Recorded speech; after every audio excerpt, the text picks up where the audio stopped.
ہماری چھت پر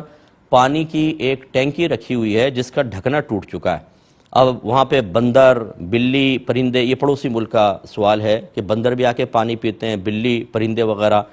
اور بعض اوقات بندر اس میں کود بھی جاتے ہیں نہانے کے لیے، اور ہمیں نہیں پتا کہ وہ پیشاب وغیرہ بھی کر دیتے ہوں۔ تو ایسے پانی سے وضو کرنا اور کپڑے وغیرہ دھونا، اس کی کیا شرعی حیثیت ہے؟ دیکھیں مسئلہ یہ ہے کہ اگر ڈھکنا ٹوٹ گیا تو بھائی ڈھکنا لگا لو، یہ کوئی اتنی بڑی اس میں کوئی مسئلہ تو نہیں ہے۔ لیکن بہرحال اگر پرندوں نے پانی پیا یا بلی نے پانی پیا تو وہ پاک ہی رہے گا، کیونکہ بلی کا جھوٹا پاک ہے، اگرچہ وہ درندہ ہے لیکن نبی کریم صلی اللہ علیہ وسلم نے اس کے جھوٹے کو معاف رکھا ہے۔ لیکن بندر جو ہے اس میں اختلاف ہے کہ اس بندر کا لعاب جو ہے وہ ناپاک ہوتا ہے یا پاک، اس میں اختلاف ہے، لہٰذا بچنا بہتر ہوتا ہے۔ ہاں جہاں بندر بہت زیادہ کثرت سے ہوں، جیسے بعض علاقے ایسے ہوتے ہیں پڑوسی ملک میں کہ جہاں پر بندروں کی کثرت ہوتی ہے، اور چونکہ وہ بندروں کے ساتھ ایک عقیدت رکھتے ہیں تو ان کو مارتے پیٹتے نہیں، تو وہاں بندر دلیر ہو جاتے ہیں اور گھروں کے اندر آ جاتے ہیں، ٹبوں سے بالٹیوں سے پانی پیا، غول کا غول نکل گیا،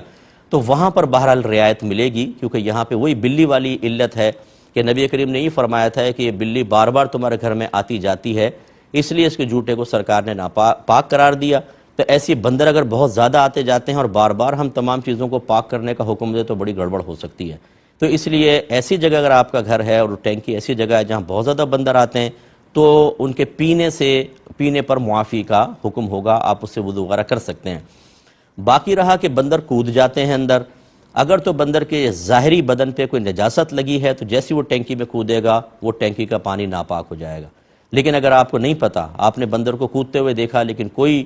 ظاہری نجاست آپ کو اس کے بدن پہ نظر نہ آئی، یا جب وہ نکل گئے تو آپ نے ٹینکی میں دیکھا کوئی اسمیل وغیرہ نہیں، کوئی رنگ میں تبدیلی وغیرہ نہیں ہے، تو ایسی صورت میں وہ پانی پاک ہی کہلائے گا۔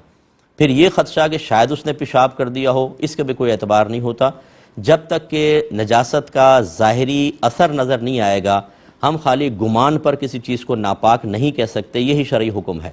لہٰذا اب آپ کو یہ دیکھنا ہوگا کہ اگر وہ بندر گئے اور دیکھا آپ نے کہ پانی کے اندر رنگت تبدیل ہو گئی ہے، پیلا پن آ گیا یا اسمیل وغیرہ پیدا ہو گئی، تو پھر اس کو ناپاک قرار دیں گے۔ اگر یہ دونوں چیزوں میں سے کچھ بھی نہیں ہے تو بہرحال اس کے نہانے کے باوجود یہ ٹینکی پاکی کہلائے گی۔ تو یہ پاکی ناپاکی کے مسائل ضرور آپ سیکھیں، میری کتاب لے لیں طہارت کے مسائل و احکام، یہ پڑوسی ملک میں بھی چھپ رہی ہے، تو یہ کتاب ضرور لیں، یہ صرف لکھی آپ ہی لوگوں کے لیے ہے تاکہ آپ لوگ مسائل سیکھیں اور اس طرح کی اغلاط وغیرہ سے محفوظ رہیں۔ اور بہرحال یہ لازم ہے ان بلڈنگ والوں پر اور خود آپ پر بھی کہ فوراً سے پیشتر اس کا ڈھکنا لگائیں، کیونکہ کوئی چیز گر کے مر بھی سکتی ہے، اگر مر گئی اس کے اندر تو وہ پانی ناپاک ہوگا، پھر آپ کے وضو اور نمازیں لوٹانی پڑیں گی، آپ کو جو کپڑے آپ نے دھوئے، برتن دھوئے، سارے کے سارے ناپاک ہوں گے، ان کو پاک کرنا پڑے گا، ایک بڑی مشقت میں مبتلا ہو سکتے ہیں۔ اس لیے اس ٹینکی کو پاک رکھنے کے لیے ڈھکنا وغیرہ ڈھکیں۔